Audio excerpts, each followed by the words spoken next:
विषय आहे आपल्या लाडक्या बाप्पाचा. पण आज त्याच मूर्तीच्या उंचीवरून एक जीवघेणी स्पर्धा निर्माण झाली. मुंबईच्या बुलेश्वर भागात बुलेश्वरचा राजा या गणेश मूर्तीच्या आगमनावेळी 22 ते 27 फूट उंच अवाढव्य मूर्ती अचानक कोसळली. या दुर्घटनेत दोघांना जीव गमवावा लागला, तर अनेक जण जखमी झाले. ढोल ताशांच्या गजरात आणि गुलालाच्या उधळणीत व्हायला हवा असलेल्या बाप्पाचा आगमन सोहळा काही क्षणातच किंकाळ्यांनी हादरला. ही घटना केवळ अपघात म्हणून विसरता येणार नाही. गेल्या काही वर्षांपासून सुरू असलेल्या उंचीच्या स्पर्धेचा हा धोकादायक परिणाम आहे. बाप्पानं कधीच माझी मूर्ती आकाशाला भिडणारी करा असं सांगितलेलं नाही. मग ही स्पर्धा नेमकी कशासाठी? नमस्कार, मी स्नेहल चौधरी. आपण पाहत आहात LS मराठी.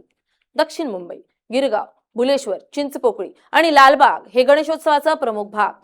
इथले रस्ते अरुंद, इमारती जुन्या, वर विजेच्या आणि इंटरनेटच्या तारांचं जाळं, तर अनेक ठिकाणी मेट्रोचे खांब आणि उड्डाण पूल.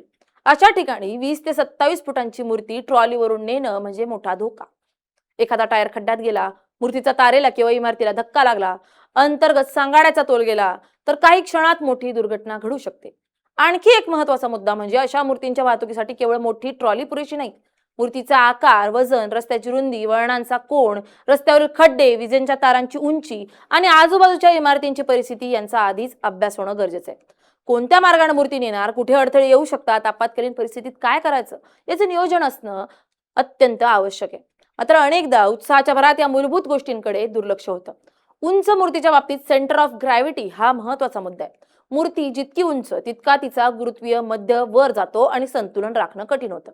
लोखंडी सळ्या, बांबू आणि इतर स्ट्रक्चरमध्ये त्रुटी राहिल्या, वेल्डिंग कमकुवत असेल किंवा मूर्तीला वाहतुकी दरम्यान सतत धक्के बसले तर धोका आणखी वाढतो.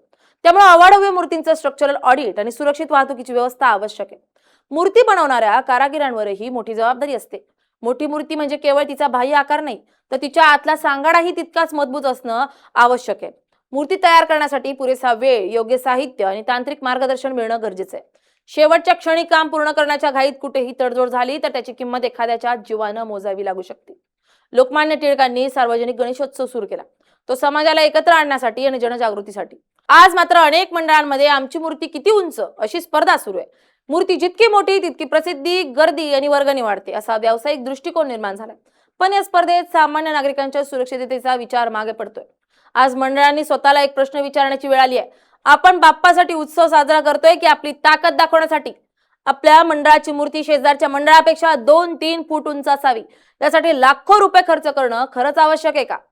दरवर्षी प्रशासन नियम जाहीर करतं, रस्त्यांची पाहणी होते, मात्र नियमांची अंमलबजावणी कितपत होते हा प्रश्न आहे. राजकीय दबाव किंवा मंडळांची नाराजी यामुळे नियमांकडे दुर्लक्ष होत असेल तर त्याचे परिणाम गंभीर होऊ शकतात. दुर्घटनेनंतर चौकशी किंवा कारवाई करण्यापेक्षा दुर्घटना होण्याआधी प्रतिबंधात्मक उपाययोजना करणं गरजेचं आहे. प्रशासनानं केवळ कागदावर नियम न ठेवता त्यांची काटेकोर अंमलबजावणी करणं गरजेचं आहे. उंच मूर्तींसाठी स्वतंत्र तांत्रिक तपासणी, वाहतुकीपूर्वी मार्गाची पाहणी, मूर्तीच्या स्ट्रक्चरचं प्रमाणपत्र आणि प्रशिक्षित मनुष्यबळ याची सक्ती केली पाहिजे. नियम मोडले तर कारवाई झालीच पाहिजे, कारण नियम हे कोणाच्या श्रद्धेविरोधात नसतात, ते माणसाच्या जीवाच्या सुरक्षेसाठी असतात. फक्त आगमनच नाही तर विसर्जनाच्या वेळीही 25 ते 30 फुटांच्या मूर्तींमुळे मोठे प्रश्न निर्माण होतात. अरुंद रस्ते, पूल, रेल्वेच्या ओव्हरहेड वायर आणि हजारो कार्यकर्त्यांची गर्दी यामुळे धोका वाढतो.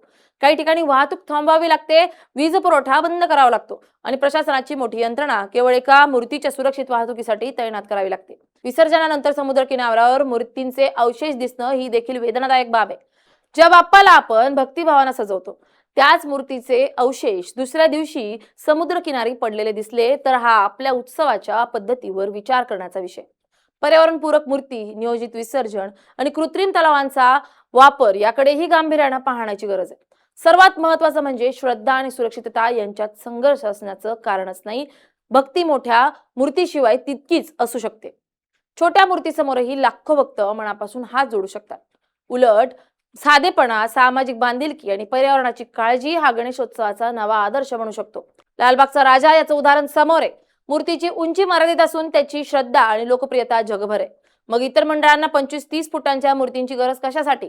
मोठेपणा हा मूर्तीच्या उंचीत नसतो, तो भक्तांच्या श्रद्धेत असतो. म्हणूनच प्रशासनानं उंच मूर्तींबाबत स्पष्ट नियम तयार करावेत. नियम सर्व मंडळांसाठी समान असावेत. कोणतेही मंडळ कितीही प्रसिद्ध असो किंवा त्यामागे कोणताही राजकीय प्रभाव असो, सुरक्षेच्या नियमांमध्ये कोणतीही तडजोड होऊ नये. उत्सवाचा मोठेपणा मूर्तीच्या उंचीत नसतो तर सामाजिक कार्यात असतो. उंचीवर खर्च होणारा पैसा गरीब विद्यार्थ्यांच्या शिक्षणासाठी, रुग्णालयासाठी किंवा गरजूंच्या मदतीसाठी वापरला तर बाप्पाला नक्कीच अधिक आनंद होईल. बुलेश्वरच्या दुर्घटनेनं आपल्याला मोठा धडा दिलाय. उत्सव आनंदाचा आणि मांगल्याचा असावा, कोणाच्याही घरातील दिवा विझवणारा नसावा. 2 कुटुंबांनी गमावलेले जीव परत येणार नाहीत, पण त्यांच्या मृत्यूतून आपण धडा घेतला तर भविष्यात एखाद्या कुटुंबावर अशी वेळ येण्यापासून आपण नक्कीच वाचू शकतो. तुम्हाला काय वाटतं? प्रशासनानं मूर्तीच्या उंचीवर कायदेशीर मर्यादा आणून कडक कारवाई करावी की मंडळांनी स्वतःहून शहाणपण दाखवून संयम बाळगावा? कमेंट बॉक्समध्ये नक्की कळवा. व्हिडिओ आवडला असेल तर तुमच्या गणेश मंडळाच्या कार्यकर्त्यांसोबत शेअर करा. Ganpati Bappa Morya, Mangalmurti Morya. Bureau report, LS Marathi.